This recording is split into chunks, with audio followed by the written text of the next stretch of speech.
So, I had two options of what to review for Halloween. The first is a horror movie I didn't like when I saw it and still to this day think is really stupid. And the second was this film. Boy did I make the right decision. Cue title scene!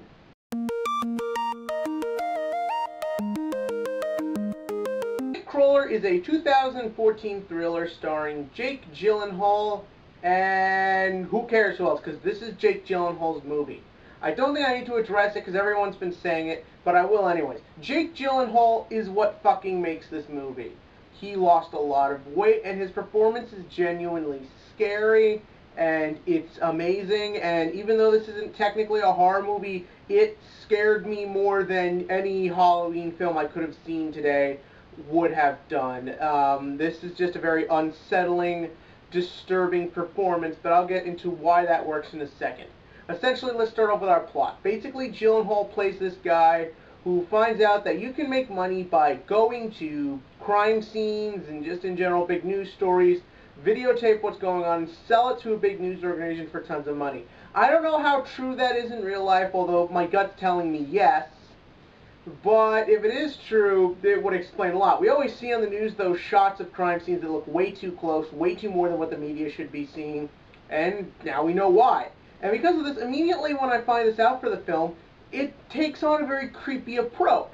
Because the idea of going into a crime scene and seeing all this horrible, despicable inhumanity, and only thinking how you can exploit that to make a good buck is very scary. It's a legitimately scary thing that unfortunately we know happens all too much in real life. And from there, the film really just goes in every direction possible. Basically, as Gyllenhaal keeps doing, he gets more obsessed and obsessed and obsessed with it, getting the perfect shot, doing all this. And throughout this whole course, you're totally connected with this guy.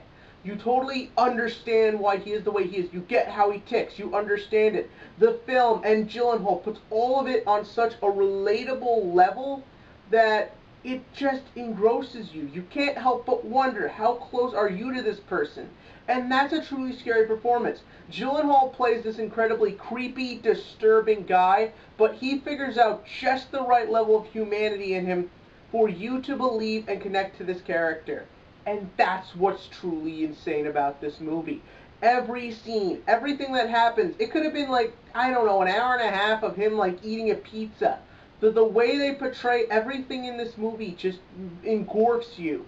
This is definitely one of the best movies of the year, and it scared me more than a horror movie should. Or would, because this isn't obviously a horror movie, because it is such a scary character and feels so real and feels so connectable. And the world we're in is played so real and looks so authentic that you're just engulfed in it. And this is what movies are all about. This is the type of film that just really grabs you and puts you in it and just starts making you thinking about things. Even if you come out of this movie, and you should, thinking you'd never do this, you do wonder, what if you did? How far are you from Gyllenhaal's character? Again, he's a total psychopath and a monster, but how far are we from that? And what situations could bring that out? And when a film can scare you just on what it makes you think about alone, there's only one thing to say. Nightcrawler is 10 out of 10 on the thriller scale. Holy shit, this was an amazing movie. I'm so glad I see it. People, please see it. Avoid the saws. Avoid the Ouijas. Check this movie out. It is amazing. I can't rave about it enough. What can you rave about? Since it is Halloween, in the comment section below, tell me your favorite films to watch on Halloween, or if there have been any good horror movies this year, because it hasn't really been a good year for horror, in my opinion. And as always, click to like and click to subscribe so I can show you content that is not graphic.